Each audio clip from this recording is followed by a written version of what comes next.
एक समय की बात है। तथागत गौतम बुद्ध अपने शिष्यों के साथ बैठे उन्हें कुछ समझा रहे थे। इतनी में वहां पर राजा अजातशत्रु आ पहुंचते हैं और उनसे पूछते हैं कि जब से मैं आपका अनुयायी बन गया हूं तब से सभी लोग मेरे सीधेपन का गलत फायदा उठा रहे हैं। आपका अनुयायी बनने से पूर्व सभी लोग मुझसे बहुत डरते थे क्योंकि मैं पहले क्रूर था और किसी को भी मृत्यु दंड देने में एक क्षण भी नहीं लगता था, परंतु अब आपका अनुयायी बनने के बाद मेरा मन इन कामों को करने के लिए तैयार नहीं होता है और मैं सभी लोगों को प्रेम देना चाहता हूँ, लेकिन कुछ लोग इस चीज का गलत फायदा उठा रहे हैं और इससे मेरे प्रजा को खतरा है और मेरे शासन में दिक्कतें आ रहे हैं।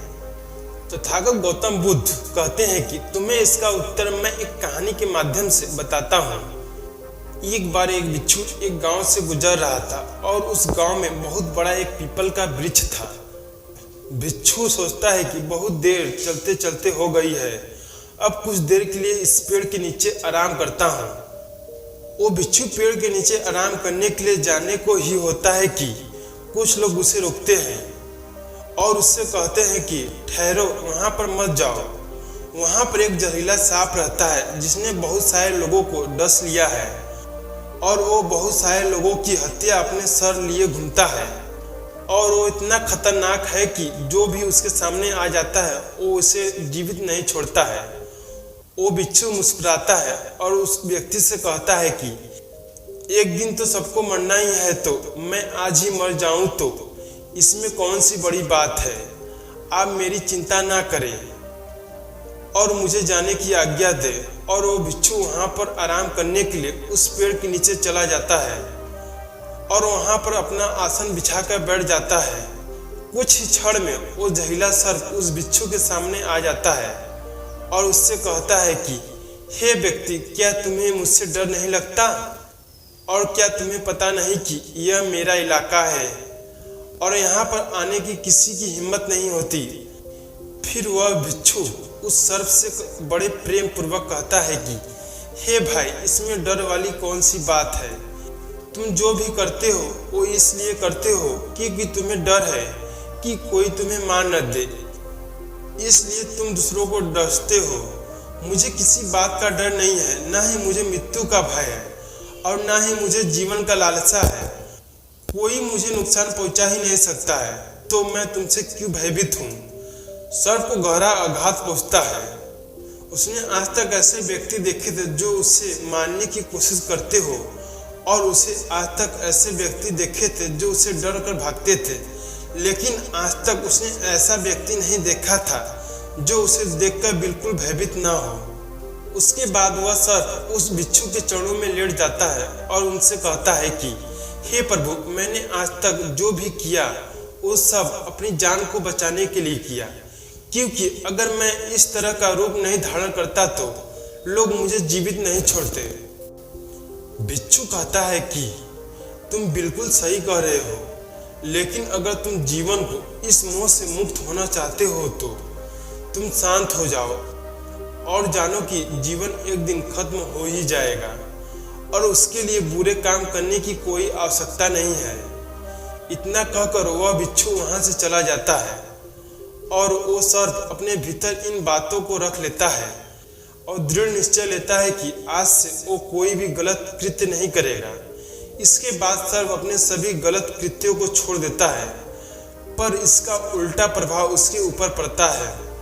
जो लोग उसे देखकर डर के भाग जाते थे अब उसके सीधेपन का गलत फायदा उठा रहे हैं। अब सभी लोग उसे छेड़ते हैं और उसे चोटें पहुंचाते हैं। अब वो सर बहुत दुखी रहने लगा और बहुत ही ज्यादा चोटों से ग्रस्त रहने लगा। अब वो लोगों को कोई भी नुकसान नहीं पहुंचाता था और सभी लोगों से प्रेम करने की कोशिश करता था, परंतु लोगों का उससे जो भय था वो ही उसे सुरक्षित रख रहा था, क्योंकि अब उससे कोई भय नहीं था, इसलिए लोग उससे डरते नहीं थे।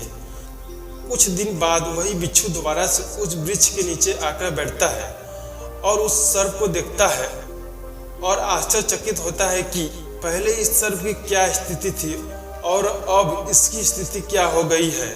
सर्प उस बिच्छू से कहता है कि हे प्रभु, जब से आपने मुझे यह कहा है कि शांत हो जाऊं और प्रेम को अपनाऊं, तब से लोगों ने मेरे साथ गलत व्यवहार करना शुरू कर दिया है और जिससे मुझे अपना जीवन जीने में बहुत कठिनाई हो रही है। अब आप ही बताइए कि मुझे क्या करना चाहिए। भिक्षु कहता है कि हे मित्र, मैंने तुमसे यह नहीं कहा था कि तुम अपने स्वभाव को ही बदलो। क्रूरता तुम्हारा स्वभाव है और अगर तुम क्रूरता ही नहीं करोगे तो लोग तुम्हें खत्म कर देंगे। इसका अर्थ यह नहीं है कि तुम अपने भीतर से जो उद्देश्य है उसको गलत रखो। मित्र, इसका अर्थ यह है कि आपको भीतर से अपने आप को सही रखना है। बाहर से आपको वो दिखाना होगा जो जरूरी है, क्योंकि सर्प एक जहरीला जीव है और लोगों के मन में उसके लिए डर होना जरूरी है। वह भिक्षु उस सर्प से कहता है कि अगर लोगों के मन में तुम्हारे लिए भय नहीं होगा तो लोग तुम्हें हानि ही पहुंचाएंगे, परंतु तुम्हें भीतर से अपने आप को सही रखना चाहिए कि तुम्हें किसी को कोई नुकसान नहीं पहुंचाना चाहिए, केवल अपना भय बनाए रखना चाहिए। इसके बाद तथागत गौतम बुद्ध अजातशत्रु से कहते हैं कि अजातशत्रु, तुम इस कहानी के माध्यम से क्या सीखे। गौतम बुद्ध कहते हैं, इसका अर्थ यह है कि तुम अपना स्वभाव मत बदलो, बल्कि अपने आप को भीतर से बदलो। अगर तुम अपने आप को प्रेम पूर्ण पाओगे और अपने उद्देश्य को अच्छा पाओगे तो तुम्हें उससे खुशी मिलेगी। यहाँ पर इस बात की तनिक भी जरूरी नहीं है कि तुम बाहर से लोगों को क्या दिखाते हो। जरूरत सिर्फ इस बात की है कि तुम भीतर से अपना क्या उद्देश्य रखते हो। मित्र, इस कहानी के माध्यम से मैं आप सभी को यह समझाना चाहता हूँ कि हम इस तरह की गलती बार बार करते हैं। या तो हम किसी काम को स्ट्रिक्ट लेवल पर करते हैं, या तो उसे हम बहुत कठोर बनाते हैं, या तो करते ही नहीं हैं। अगर आपको भी इस तरह की कोई आदत है कि आप किसी काम को बहुत ज़्यादा कठोर बनाकर करते हैं, तो मैं आप सभी से आग्रह करता हूं कि आप पहले उसे सरल बनाइए और उसे इस योग्य बनाइए कि आप उसे कर सकें। और जब आप उस योग्य हो जाए कि उस कठिन काम को भी कर सके तो उसे भी करिए।